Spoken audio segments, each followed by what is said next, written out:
Hello बच्चों, welcome back to incredible chemistry. So हमने some basic concept of chemistry chapter 1 start किया था। आज हम कुछ ये टॉपिक्स डिस्कस करेंगे। First topic is uncertainty in measurement. इसमें हम डिस्कस करेंगे कि जब हम एक्सपेरिमेंट करते हैं और जब हम वो वैल्यूज ऑब्टेन करते हैं वो एक्यूरेट नहीं होती हैं, उनमें कुछ एरर होता है, मिनिमम एरर होता है चाहे, लेकिन होता है एरर, उसे हम अनसर्टेनिटी बोलते हैं। वो कैसे आता है डिस्कस करेंगे, ठीक है। फिर उस अनसर्टेनिटी को कम करने के लिए हम साइंटिफिक नोटेशंस पढ़ेंगे, ठीक है। फिर हम पढ़ेंगे, थर्ड टॉपिक है एक्यूरेसी एंड प्रिसीजन। एक्यूरेसी और प्रिसीजन में बच्चे बहुत कंफ्यूज करते हैं। ये दोनों अलग टॉपिक्स हैं लेकिन इंटर रिलेटेड हैं, इन्हें हम इंडिविजुअली डिस्कस करेंगे, ठीक है। उसके बाद हम सिग्निफिकेंट फिगर्स पढ़ेंगे।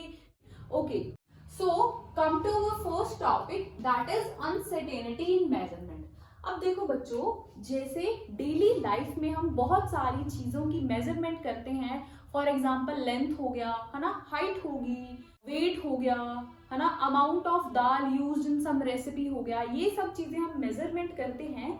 वैसे ही हम केमिस्ट्री में भी बहुत सारे एक्सपेरिमेंट्स में, लैब में बहुत सारी वैल्यूज जो है वो मेजर करते हैं, ठीक है।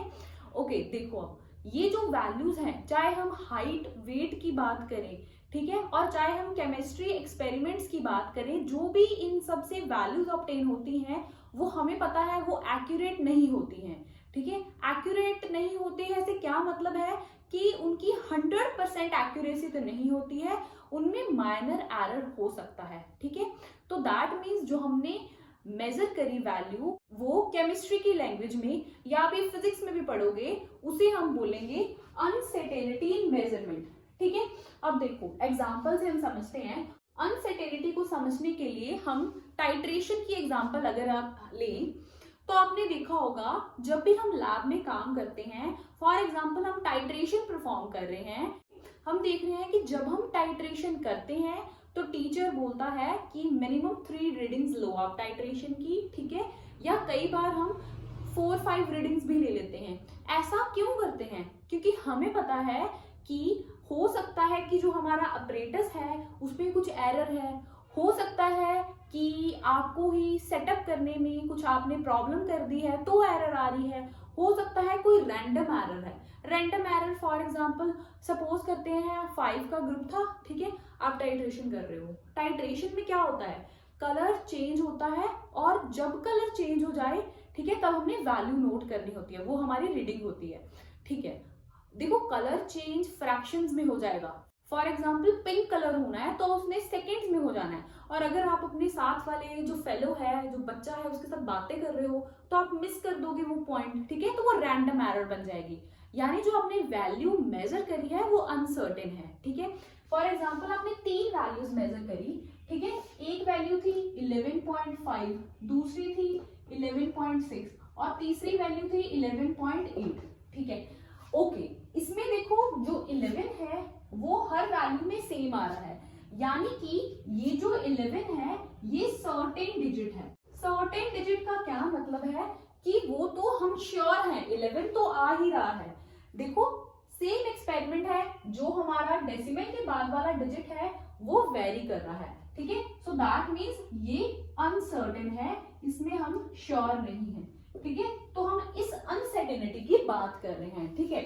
इसको हम क्या करते हैं, मीन लेके सॉल्व कर लेते हैं, लेकिन वो प्रैक्टिकल की बात होगी। ओके, अगर हम अनसर्टेनिटी की डेफिनेशन देखें तो it is the range of possible values with in which the true value of measurement lies, ठीक है। तो ये जो 3 वैल्यूज हैं इसमें ही जो ट्रू वैल्यू होगी वो लाई करेगी, ठीक है। अब देखो अनसर्टेनिटी मेजरमेंट में क्यों आती है, ठीक है, क्या क्या रीजंस हैं क्यों ये एरर आ रही है। देखो 2 कारण हो सकते हैं, सिस्टमैटिक एरर या रैंडम एरर। सिस्टमैटिक एरर कौन सी होती है कि अपरेटस में एरर है, ठीक है, हो सकता है अपरेटस पुराना है या आपने सेटअप नहीं किया ढंग से, तो उसमें अगर एरर आए तो that is systematic error. Random error कोई भी हो सकता है कि आपका ध्यान नहीं है, ठीक है, टेम्परेचर को आपने कंसिडर करके नहीं किया है एक्सपेरिमेंट, ठीक है, वो सारी चीजें रैंडम एरर में आ जाएंगी। ओके, हमने इस अनसर्टेनिटी को दूर करने के लिए कुछ टेक्निक्स फॉलो करी let us come to those techniques. Okay बच्चों, सो हमने देखा था कि जब हम मेजर करते हैं उसमें अनसर्टेनिटी आती है, यानी 100% एक्यूरेसी नहीं होती है हम जो भी वैल्यूज या रीडिंग्स लेते हैं एक्सपेरिमेंट्स में। ओके, तो उसको रिजॉल्व करने के लिए, उसको कम करने के लिए हम साइंटिफिक नोटेशंस पढ़ेंगे। अगर आप साइंटिफिक नोटेशन के अकॉर्डिंग अपनी न्यूमेरिकल वैल्यू को लिखोगे, ठीक है, कैलकुलेशन में, तो बहुत हद तक जो आपकी अनसर्टेनिटी है वो कम हो जाएगी। ओके, अब देखो बच्चों, सबसे पहले हम देखो एवोगैड्रो नंबर देखते हैं। एवोगैड्रो नंबर देखो क्या होता है। एवोगैड्रो नंबर इतना बड़ा है, 6022137000, सो मेनी ऑफ जीरोस, ठीक है। अगर हम मास ऑफ हाइड्रोजन एटम की बात करें, ठीक है, वो बहुत ज्यादा छोटा है। देखो पॉइंट, ये दिस इज पॉइंट 0.00000 करके 166 आ रहा है, ठीक है। अब देखो बच्चों, इन दोनों ही नंबर को कैलकुलेशन में यूज करना बहुत ही डिफिकल्ट है, ठीक है। देखो इतना मैसिव नंबर है, ठीक है, बहुत ही मैसिव नंबर है ये, ठीक है। अगर आप इसको डिवाइड, मल्टीप्लाई वगैरह करोगे कैलकुलेशन में तो पक्का अनसर्टेनिटी आएगी। अगर हम मास ऑफ हाइड्रोजन एटम की बात करें, ये बहुत ही स्मॉल नंबर है, वेरी स्मॉल, ठीक है।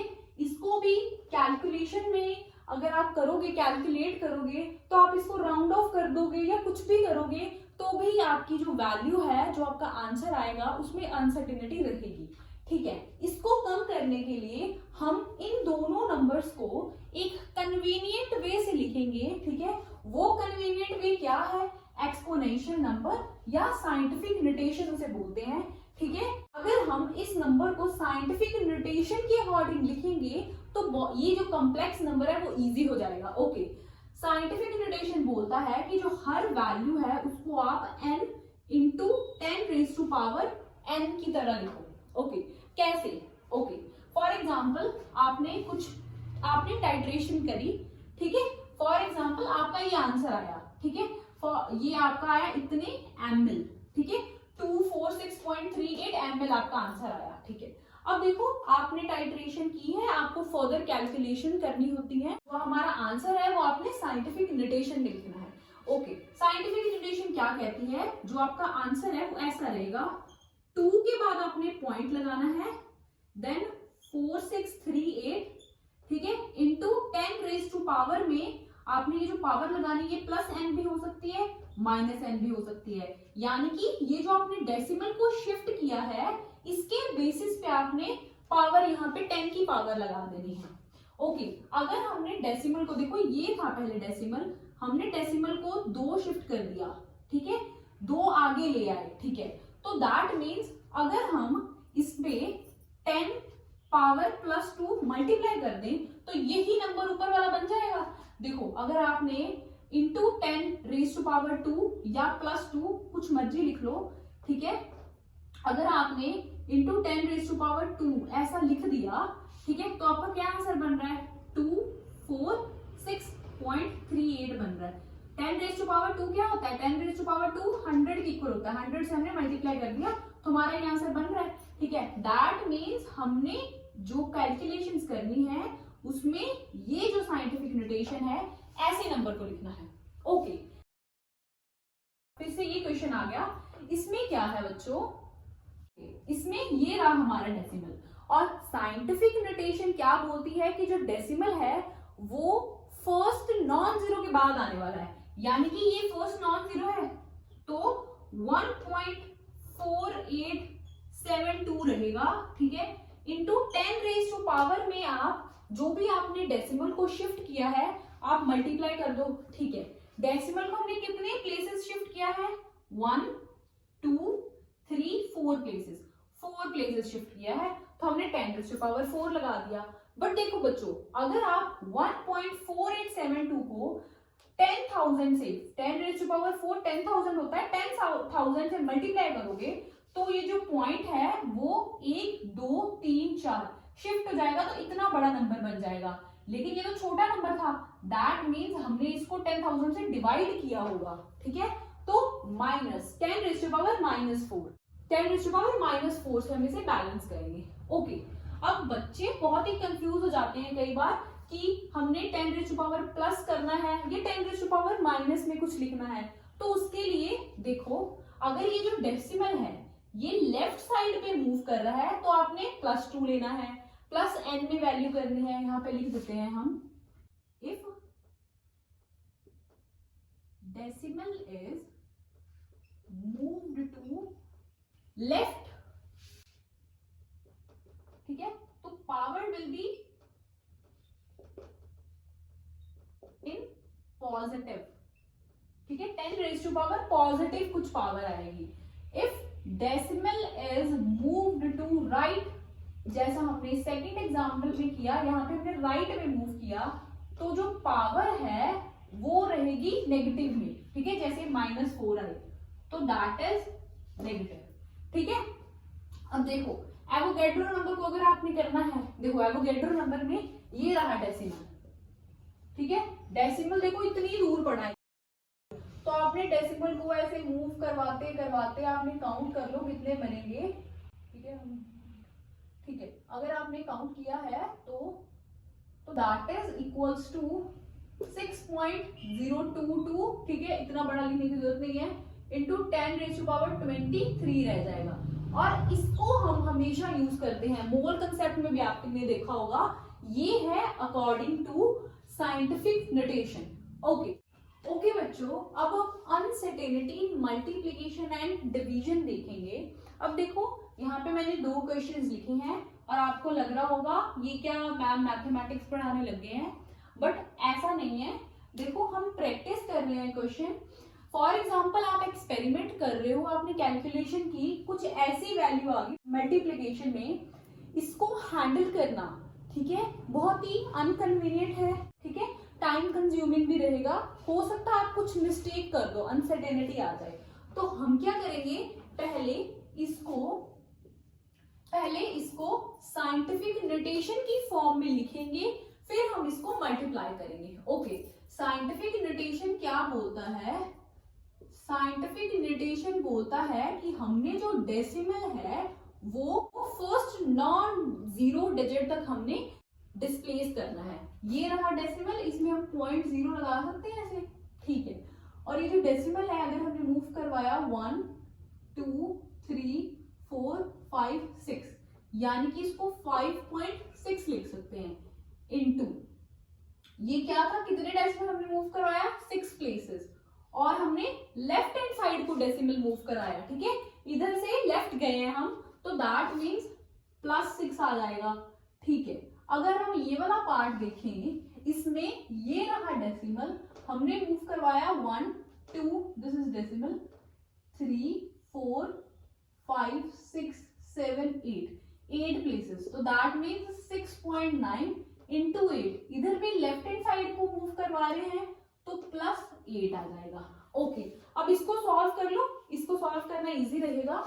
देखो आप कैसे लिख लो, आप लिख लो 5.6 इंटू 6.9 को पहले मल्टीप्लाई कर दो, और इधर देखो बेस सेम है, पावर्स को ऐड कर दो, बेस सेम है, पावर को अगर हमने ऐड किया तो 10 +6 था और एक +8 था। अगर हमने इसको मल्टीप्लाई किया तो कितना आंसर आ रहा है, 38.64, ठीक है, इंटू 6 + 8 14, ठीक है, ये आंसर आ रहा है। स्टिल देखो जब हमने आंसर निकाला है वो दो नॉन जीरो के बाद डेसिमल है, ठीक है, हमने आंसर को कैसे छोड़ना है, साइंटिफिक नोटेशन जैसे बोलती है, साइंटिफिक नोटेशन ने बोला था n इंटू 10⁻⁴ n में आंसर आपने रखना है, तो हम क्या करेंगे 3.864 लिख देंगे इंटू 10⁻⁴, ये डेसिमल एक और लेफ्ट मूव किया है तो पावर ऐड हो जाएगी एक, तो दैट मीन्स ये 15 बन गया, ठीक है, 10⁻15, this is your answer. Okay, अगर हम सेकेंड क्वेश्चन आए, सेकेंड क्वेश्चन पे हमें डिवाइड करना है। देखो उन्होंने साइंटिफिक नोटेशन की फॉर्म में लिख दिया, कितना इजी है हमारे लिए। ओके, सो अगर हम इसको एज इट इज यहाँ पे लिखें, ठीक है, हम क्या करेंगे, हम फर्स्ट पे स्टेप में 2.7 को 5.5 से डिवाइड करेंगे। ओके, अगर हम 10 की पावर्स की बात करें, 10 रेज़ टू पावर -3 है, पहले तो लिख दिया हमने। अब है 10 रेज़ टू पावर 4, लेकिन वो डिनोमिनेटर में है। अगर वो न्यूमिनेटर में आएगा तो हम इसकी जो -4 इसको रेसिप्रोकेट कर देते हैं ना, इसका साइन अगर ये ऊपर आएगा तो अब देखो, अब इसका आंसर आएगा 2.7 डिवाइडेड बाय 5.5 अगर आप करोगे 0.4909 आ जाएगा, इंटू 10 रेज़ टू पावर -7 आ जाएगा। अगेन आपने डेसिमल को फर्स्ट नॉन जीरो तक मूव करवाना है, हमने आंसर भी साइंटिफिक नोटेशन में ही छोड़ना है। तो आप लिखोगे 4.909 इंटू 10 रेज़ टू पावर -7 था। राइट में करते हैं, जब हम मूव एक प्लेस मूव करा तो -1, तो that means 4.909 into 10 raise to power -8 is our answer. Okay बच्चों, अगर हमने एडिशन और सब्सट्रैक्शन वाला क्वेश्चन सॉल्व करना है, ठीक है, तो हम कैसे करेंगे? हम क्या करेंगे, जैसे मान लो ये दोनों नंबर्स हैं, इन दोनों को हमने ऐड करना है, तो हम क्या करेंगे, इसको ऐसे बना लेंगे।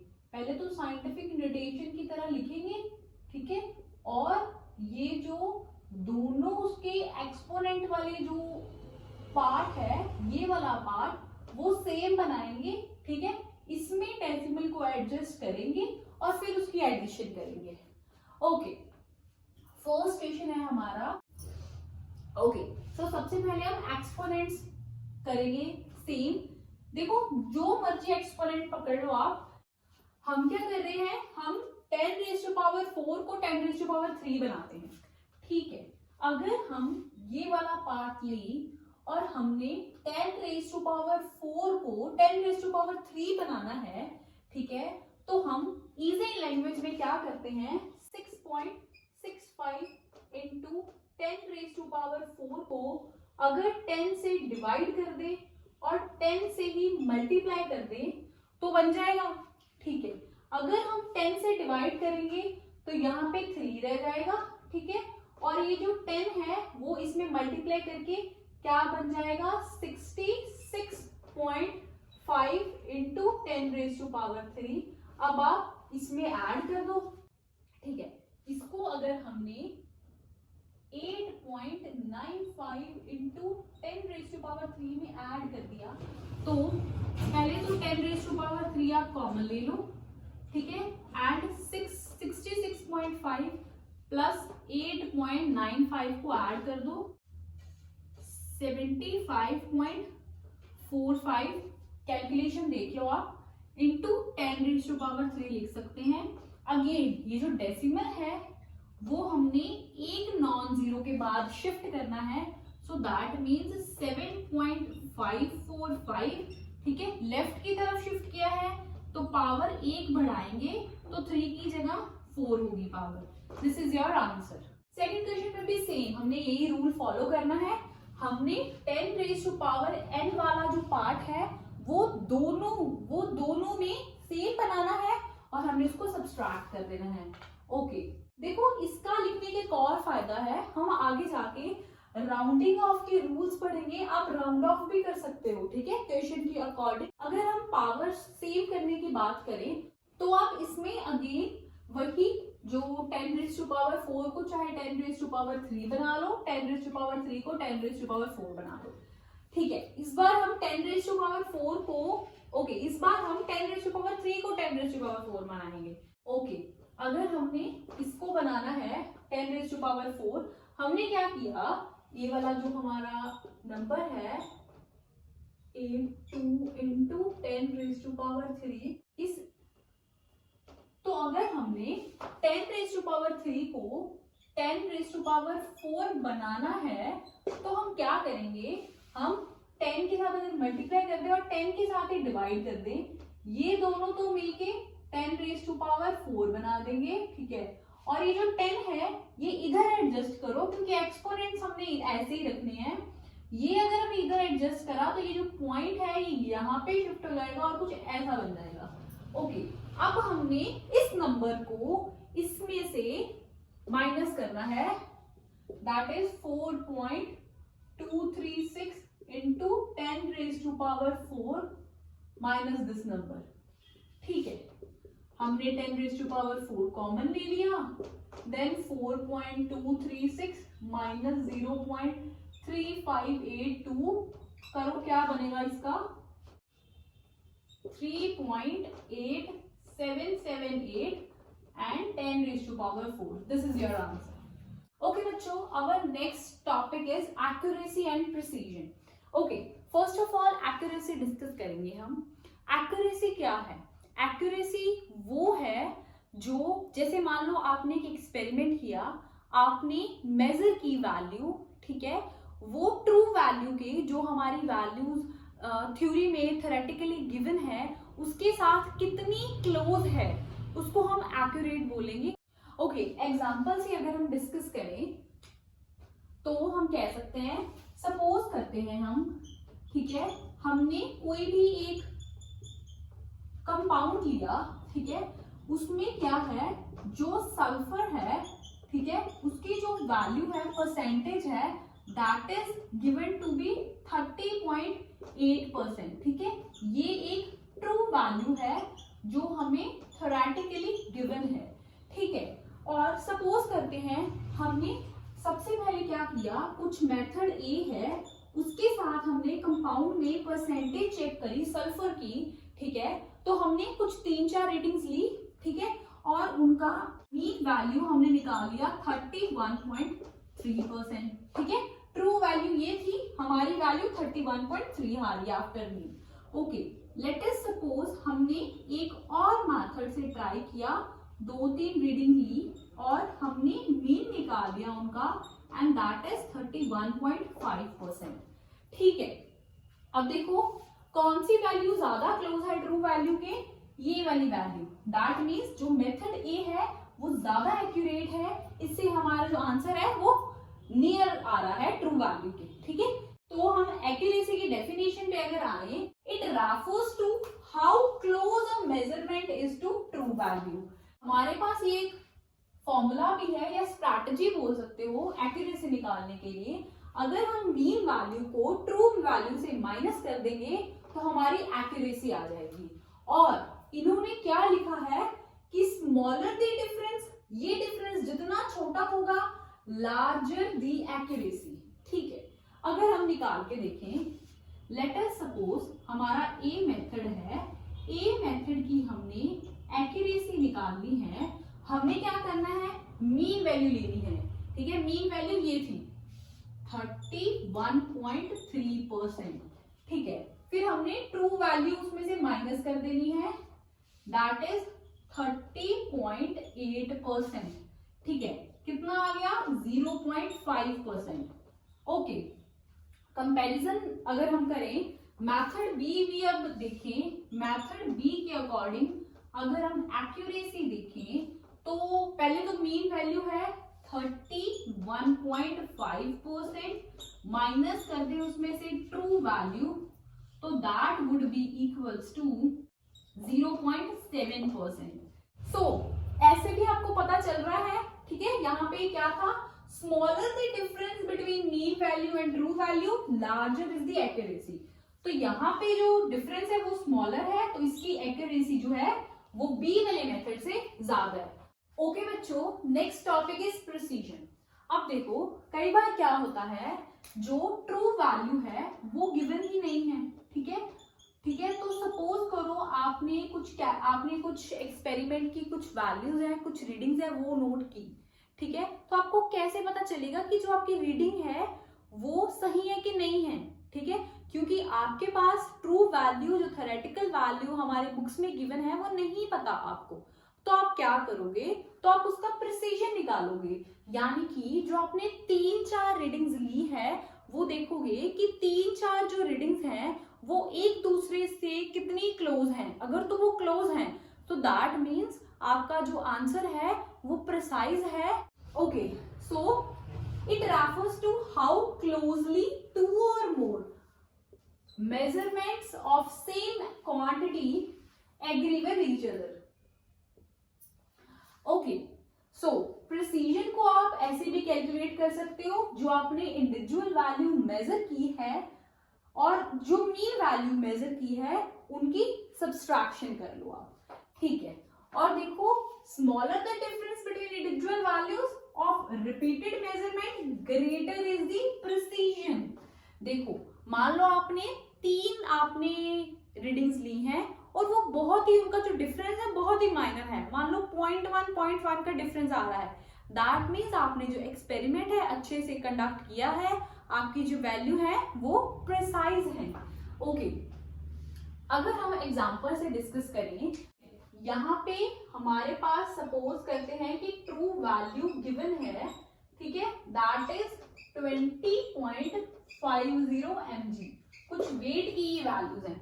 ओके, अगर हमने ए स्टूडेंट की बात करनी है और हमने देखना है कि उसका जो रिजल्ट है वो वैलिड है कि नहीं, हम देखेंगे कि मीन वैल्यू और ये जो ट्रू वैल्यू है ये कितना इनमें डिफरेंस है। इनमें डिफरेंस ही नहीं है, सेम आ रहा है, यानी कि जो ए ने कैलकुलेशन की है उसकी जो एक्यूरेसी है वो गुड है, ठीक है। अगर हम प्रिसीजन की बात करें तो देखो, ये वैल्यू उसने ली, डिफरेंस कितना आ रहा है, देखो डिफरेंस आ रहा है 0.2 का, तो दैट मीन्स बहुत ही माइनर डिफरेंस है और इसकी जो प्रिसीजन है वो भी अच्छी है, ठीक है, गुड प्रिसीजन। जो बी वाला स्टूडेंट है उसने देखो ये मीन वैल्यू निकाली है 20.20। ओके, हमारी जो ट्रू वैल्यू है वो है 20.50, बहुत ज्यादा डिफरेंस आ रहा है, ठीक है। अगर हम कंपेयर करें ना इससे, देखो 0.50 ये तो मैच ही हो गया था, इसके कंपैरिजन में ये जो डिफरेंस है बी वाले बच्चे का, वो हम बोल सकते हैं इसकी जो एक्यूरेसी है वो ए वाले से तो पुअर है। यहाँ पे थी 0.02 एंड यहाँ पे है 0.05 का डिफरेंस आ रहा है, बहुत ही माइनर डिफरेंस है, तो आप कह सकते हो कि इसका जो प्रिसीजन है that is also good.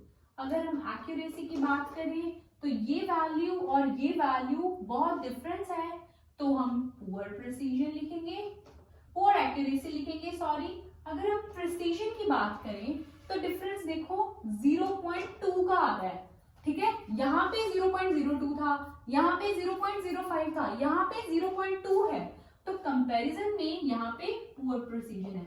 That is how accuracy and precision are different. Okay बच्चों, अगला टॉपिक है सिग्निफिकेंट फिगर्स। अब सिग्निफिकेंट फिगर्स क्या होती हैं? ओके, एग्जांपल से समझते हैं। फॉर एग्जांपल, हमने किसी ऑब्जेक्ट का मास मेजर किया एनालिटिकल बैलेंस से, ठीक है, उसका जो मास है वो मास आया हमारे पास 9.625, ठीक है, कुछ ये उसका किलोग्राम में मास आया, ठीक है। अब जो एनालिटिकल बैलेंस था उसकी एक्यूरेसी थी, उस पे गिवन थी कि इसकी जो एक्यूरेसी है वो है 0.001। इसका क्या मतलब है? इसका मतलब ये है कि जो हमारे पास ये वेट आया है ये कितना एक्यूरेट है, ये 9.625 प्लस या माइनस 0.001 की डेविएशन दिखा सकता है, ठीक है।